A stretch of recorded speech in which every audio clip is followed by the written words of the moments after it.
জীবনে নাকি কিচ্ছু করতে পারবো না, জীবনটা এত সোজা না, জীবনে কিছুই করতে পারবি না। এভাবে করে বলার লোক বহুত পাবানে, কিন্তু মাথায় হাত রাখার লোক পাবা না, পাশে থাকার লোক পাবা না নে।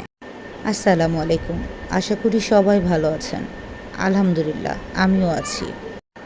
জীবনে কিছু করতে হলে, কিছু পেতে হলে ত্যাগ করতেই হবে।